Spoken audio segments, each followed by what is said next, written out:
What's good, everybody? It's Big Game James. You know what it is. You see the star on the helmet right there. You see the star on the back. We repping them Cowboys all day, and you know training camp's about to come. You know we're gonna be checking that out. But as I said before, it's summertime, and you know when we go down to summertime, we get all these outstanding interviews from these young high school athletes. And I've been having a slew of dogs up on here, and I got another one coming out of New Jersey. This is my first New Jersey guy. I had a New Yorker, Ethan Fry. Shout out to him because he's an immaculate quarterback doing his thing, but not a Jersey guy. But I got a Jersey guy out here. We're No, excited but about the interview. And before anything do, Mr. Scott Nico, but let you say a little bit about your background, tell the people about yourself, and then we'll jump right into it.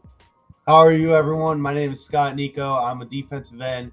Located out of Ocean County, New Jersey. So we're right by the Jersey Shore. We have everything here. So thank you for having me, James. I appreciate it, and I'm glad to speak to everyone. Yes, yes, we definitely excited about that. Like I said, I got a Jersey guy. I just feel like when you say a Jersey, it just hits kind of different. You know what I'm saying when you're talking like that. But Absolutely. let's jump right into the interview though. So first, like I said, you're a Jersey kid, excited about that. But let's talk about football in New Jersey. Is it underrated in your eyes? Because this is kind of a twofold question. Because number one, you know, when I was coming up, New York, New Jersey has always been basketball. I played basketball as well. That's always been known as the basketball state. Underrated in football. Kind of, do you feel underrated? And kind of talk about that, maybe slight. No, definitely. I feel like New Jersey is definitely an underrated state. New Jersey is a top five hardest playoff brackets in the nation, non-public A. We have Bergen Catholic, Don Bosco, Del Barton, all these giant powerhouses that are super under the radar. I think players in New Jersey in general, such as myself, my team, and everyone around us, is super underrated. You put us in another state, um, anywhere in the United States, I think we would definitely show up on the map. Jersey players is just different. Even when you go to football camps or anywhere, they show up.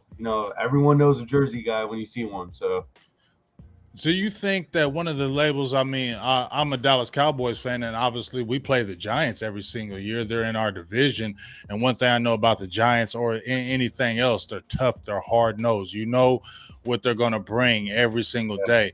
Do you feel like that's kind of the maybe the thing that you guys carry as well? Kind of that hard working, have talent, but you guys really put the work in. When you see a Jersey guy, you know you're going to get work. oh, definitely. I feel like Jersey guys in general throughout any sport, it's all great. It's all physical. It's all hard work. You can go against any other school, but you go against a Jersey team, they're disciplined. Like they're always running to the ball, scoring points, whatever. Like it's all around. I like hearing that. That's exciting, especially with the position you play. Yeah. We're gonna talk a little bit about that.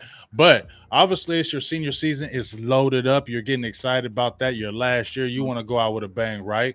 Give me Yeah. some of your personal goals, either be a team or for yourself.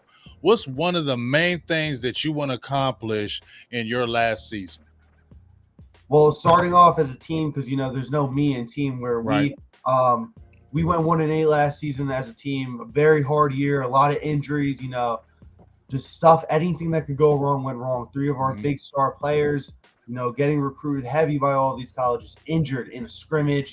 Pregame. So that was definitely huge for us. So one of our goals and one of my personal goals is to put our school on the map this year. The year before that, we went 6-4 with a gritty schedule, and we're going to do it again this year. So as a goal, I want to go compete in state playoffs. I want to go undefeated. I want to win the division because we have a lot of eyes batting down on us, saying, "Oh, it's Central Regional. They can't do this and that." But we're really going to show them this year. So as a personal goal, I want to get my first offer. I want to be able to put our school on the map to know that we produce big players. And yeah, Yeah. Okay. I like that. So, it's exciting. So, what did your record end up being last year, if I may ask? 1-8. Okay, so y'all went through, but really it was the injuries that really injuries can Oh, change. Injuries change the part of the game. People don't understand that, especially when you're playing the game of football. I mean, that's just huge. I mean, you have a team like I said, the Cowboys. God forbid you have an injury to one of our main players. It changes the whole outscape of the game. Well, you saw even when the Cowboys with our team, when Dak Prescott went down, we were feeling good about our team. Dak Prescott goes down. The first thing you thought was season was over. And that's really can happen, especially when you talk about three stars going down. That's got to be tough.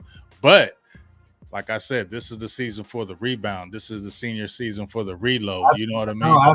absolutely. I feel like a lot of people don't understand. We ended up playing a bunch of young guys last year, and a lot of programs. Definitely not one of ours. We coach up everybody. Everybody, no matter if you're the weakest link or you're the strongest, everyone's getting coached up. So all of those guys get that varsity experience, adrenaline rushing, so they know what to expect. A lot of teams were playing in our division this year, didn't get that opportunity. So I feel like when we go into our first game, we're just gonna be full swing. Everyone's gonna know what they're doing. It's gonna be a murder, man. It's gonna be a bloodbath on that field. I like that. And especially when you said you played a lot of young players, they got that experience that they Yeah, probably maybe wouldn't have if the guys were playing. So that's invaluable. So now coming into their other years, now you can come, now you're like, okay, you're young, but you've seen it. So this isn't going to be no starry eye when you jump on the field and you hear them Friday night lights or whatever day you're playing yeah, on. You're not going to be starry eyed. You're going to be here for business. And that's the exciting part because you know that experience. Experience is something that you can never take away. So that's huge going in here. But let's talk about your position for a minute. I've seen where you play defensive end, linebacker, even some tight end, but you have the size measurables already for a linebacker position, but you can morph into a defensive end, maybe put a little bit of weight on. You can still do the 250 because Michael Parsons is at 250. You see what he does. yeah. Obviously, you see what I mean? But where do you feel like, your position is that at right now, if you had a choice? Do you like the defensive end position because I've seen your stats, or how do you feel about D end linebacker heading into college? What's your kind of thoughts about that? So as of my sophomore year, when I came into the program, I played as an outside linebacker. So we were a Sam, getting the coverage, rush the quarterback, just put pressure, absolutely on the side, lockdown. My junior year, last year, all the injuries, our star defensive end got injured. So I got moved to defensive end. I didn't necessarily want to, but Right, hey, I'm gonna do you had to anything. do it for the team. So I went to defensive end. Obviously, I did exceptionally well. So this year they're putting me back at outside linebacker. I feel like as being able to play both positions, I'm very versatile at defensive ends because when you get these defensive ends, some of them are big. They can't move their feet. They're slow. And then you find someone like me who can move their feet as a linebacker and then have crazy speed at defensive end. So I feel like I can play both positions. At the end of the day, whatever gets me money for college, it gets me a place to win, on a team. I do not care, but I can play both, and I feel very well at DN and also very well outside linebacker. Nice. Now let's kind of break down the two in your opinion. What's the differences between you play the outside linebacker, you play linebacker in general, then you switch to defensive end. Tell me about the transition and how, even though you were very successful at it, what was the transition? What was different about the defensive end than playing the backer? Outside linebacker, we're going to pass coverage, reading quarterback's eyes. When you're at defensive end, man, it's all like you said. We're Jersey people, it's all about that grit. It's all about being in the trenches. One thing I can emphasize that I've definitely learned, and I had to learn it the hard way because I got put down a couple times. But it's all hand fights. How Mm-hmm. you're able to maneuver yourself, be able to get skinny in the box, be able to put pressure on that quarterback. Definitely a huge difference because when you're an outside linebacker, we're in like a 3-by-3, so we're off the line, 4 or 5 yards. We're able to make a move and read. When you're a defensive end, you're right there. It's a split-second decision, so it's definitely different. Yeah, that's got to be different. But like you said, I feel like that helps you. If anything else, you got to actually go down the defensive end and see what it's like. So just like I said, our star player, who the player I love, Michael Parsons. He played defensive end in high school. They transitioned him to linebacker in college. Now when he's in the NFL, he can play both. He played linebacker D ends, They back and have him forth. in coverage too, guarding, Right. top five. Exactly. Yeah, Exactly. So that's like you said, that's how you make your money. The yeah, more versatile you are, the more things that you can do, the more colleges want you because hey, I not only can I come after and rush that passer in a blitz, I can drop in coverage, I can cover these backers out of the field, I can hit a slot guy, I can cover a tight end. Just makes you more versatile. So I'm excited to see how you do this season, especially going back to the linebacker position. Now, at the linebacker, are you playing the Sam? Are you playing, the weak side? Are you playing middle? How are you playing that?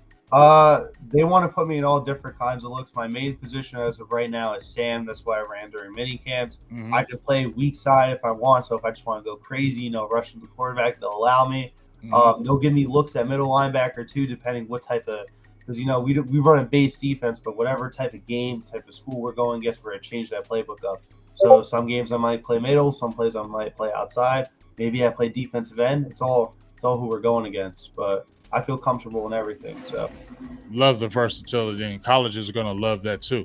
Now, speaking of that, now let's kind of jump into camps. Are you attending any camps this summer? yeah, well, I already attended. I'm trying to think. So I attend June 10th. I attended West Point for a football camp, Mm-hmm. and the week before that, shoot, where did I go? Oh my god. Look, I have to think. This is horrible. Put him on the spot. He wasn't ready for it. I know the week before that I went to a football camp. I'll be going to Villanova and Bucknell in July. For me personally, I'm not really a big camp person. I don't think no one really cares what you can do at a camp. Yes, it's one-on-one competition, but when you're on the pads, you're in a game experience is different. A lot of kids, like you said before, even with recruiting services, all these coaches get them to go all these bunch of camps, pay all this money because they're all money grabs. Yeah. So I'm only going to schools that I know that are interested in me and that could potentially pull an offer. So small camp season this year, but we just need to make an impact on the field. Trying to stay healthy during the summer as well. I like hearing that. Smart thinking, you know what I mean? Because as you said before, you can have 20 million cans, pay all that money. Next thing you know, still only getting nobody looking at you, and you're figuring out what happened. So yeah, definitely go to the camps that you, like you said, teams that are generally interested in you and see what you're about, so you can really kind of show out. Put that thought in their brain, let them know, and then when your school ends, they're like, okay, we already know about this kid, and he turned up in school, so let's go ahead and go after him. But let me ask you this. Obviously, you are going to go to a few camps. What kind of impression do you want to leave on the coaches and the players? Definitely my effort, man, because you go to these camps, kids you can have the best size, obviously, you can get offered, but it's all about your effort. That's what coaches want to see. How you're running to the ball. If you fail a rep, how do you act after that? Do you get mad? Do you throw a tantrum? Do you get up, get after the next rep? I feel like that's all that matters for me. I also want to get better as a player. So, what you can take and learn and how you're able to get coached. It's all about being coachable at the end of the day. So I like that. Now, obviously, camp, you want to improve senior season. Tell me some things that you want to improve on in your game right now and even kind of beyond in this season. definitely my speed and footwork. I went to defensive end because my speed it's not the best. It's a 4.9 on the 40-yard, but I definitely want to improve my speed to the ball. Definitely my hips. If I'm able to move my hips a certain way, get skinny. I felt like I stood up a lot, even getting out of my stance. So definitely work on getting lower as a player and just fundamentals. Because that's what matters at the end of the day. It doesn't matter about no fancy spin moves or any of that. Fundamentally sound. So. All right. All right. Now, schools, colleges. Obviously, you're looking at schools right now. Schools are interested in you. As I said before, when I seen your Twitter, your stats jumped out to me. But another thing that jumped out at me where you're a 4.0 National Honor Society, that really jumped out at me. And then when I looked through your Twitter, I mean, you're really on your grades. I mean, you post them, you really look like you're really about school. I love hearing that. And I always ask the young athletes, a lot of them do have really good grades. They talk about what they're going to do after football. If football doesn't turn out, what would be the career after football? And so I'm going to ask you that as well. As obviously you love your grades, you love school. What's the kind of career thought that you've been thinking, while you're getting ready to, pick your future school? Well, so my mother graduated with a master's of cybersecurity, so I kind of want to pursue a passion in that. Definitely computers. Nice. I'm going to go to college for school for free, man. Growing industry, definitely take advantage of that. I also have a passion for the military. So if I'm able to go to the military, get my college paid for, serve my country, I feel like, I could do it all. But Nice. I definitely have a plan B, C, D, you name it, because you can't rely on it at the end of the day. So Yeah, for sure. For sure. So what type, you said the military, what type of branch, if I may ask? definitely not Navy. So Army, Marines, be Navy, go Army. So Okay, I feel you. You look like an Army Marines guy, so that's what yeah, I was thinking. Army personally, that's what my first thought was. Like he looked like Army. we don't mess with the squids, man. We don't do all that.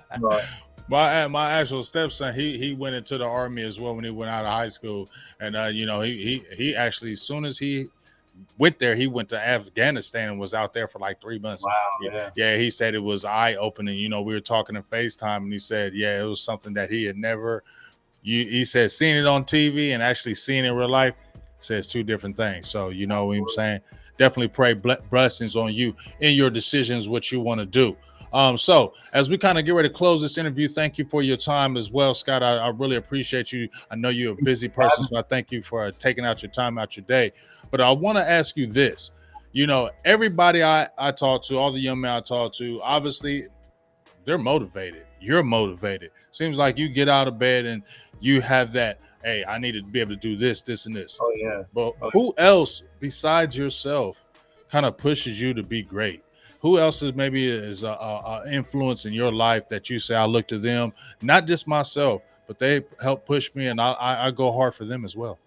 Well, first off, definitely my mother. The things she does for me. Put food on the table. The work I see. I have two other siblings. I have a child with autism who's 14 years old, and I have a 5-year-old sister. And then she has me, of course. So it's all triple trouble. So Right. seeing her put food on the table, clothes, work her butt off. Even my stepdad, definitely motivated from her. When I was 8 years old, my father passed away, and always wanted me to see play college football. So I Right. kind of wanted to run that dream. Always have him in mind doing anything because I know I want to make him proud at the end of the day. My family, my coaches at my school. So all those factors put together is what is motivating me at the end of the day because they trust me on that field. So I love hearing. I didn't mean to cut you off. Keep going. No, I'm good. No, I'm good. Well, first of all, shout outs to your mother. Salutes to her. That's why I love asking this question, because I love hearing how the parents are involved and how much they help you to be great. And you can already see, shout outs to your mother. She's already raised a great young man. Shout outs to you. I lost my father about 12 years ago. So I can definitely understand how you feel about that. But guess what? Like you said, you're grinding every day. He's seeing you. He's still watching. That spirit is still watching. I still feel like my father's still spirit is watching me as I do my thing down here. So he's still seeing you and continue to go hard in that grind. And it's a shout out to you. Obviously, you said your brother with autism. That's a huge story. My son had special needs as well.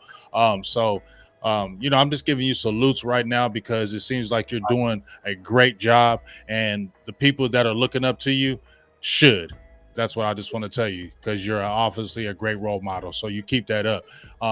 Now, is there anything else you want? Any shout outs to anybody, teammates, coaches, anybody before we head off here?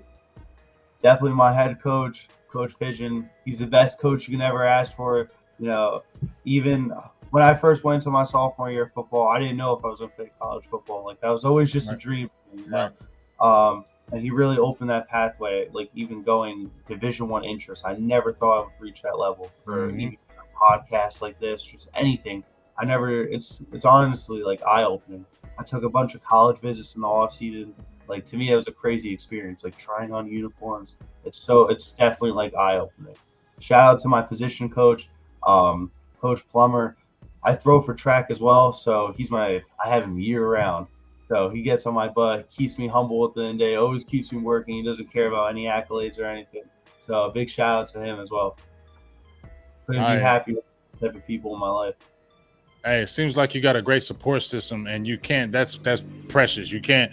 No, there's no amount of money or anything that can take away that support system. And when you got a great support system behind you and you're already motivated, great things happen to you in your future. And we're praying for those great things to happen to you for in your senior season and beyond. Now, as we close, Nico, this is what I also tell everybody, that I love to get one more interview. Obviously, you'll be playing your season anytime during the season. I would love to. You let me know. I'll go on. Okay, there it is. I like that, because I want to check y'all season out. You told me how it didn't end the way you want, so I want to see it blow up this year, and we'll be able to go back to this interview and remember when you was talking about that? When you was talking about that season, and now look at you. Yeah, you feel me? So we're definitely going to revisit that. As many highlights as you can get from me, please do, whether it's camps, anything like that. Last year, when I interviewed a lot of the young men, I also created videos and kind of like B-rolls for them, did kind of voiceovers. So whatever highlights you can get, I can showcase those. I tag the recruiting services in those videos so they can see you. So as much as you can give from me, especially during the season and camps, that's when I can really roll it out on all three of the platforms so everybody can know more about Scott Nico and what he brings to the table. Thank you. Hey, like I said, this is our job. This is what we're supposed to do, because you guys are our future and we want to bring out the best. But hey, Any shout out? Any last words before we end? No, you nailed it. I nailed it. I'm all good here. All right, we appreciate you. Well, for myself, Big Game James, and Mr. Scott Nico, my first Jersey kid, make sure you check out this video. My guy is going to be doing things here and beyond. So we'll be talking to you soon. Big Game Thank you, James, James, for we everything. out. Peace.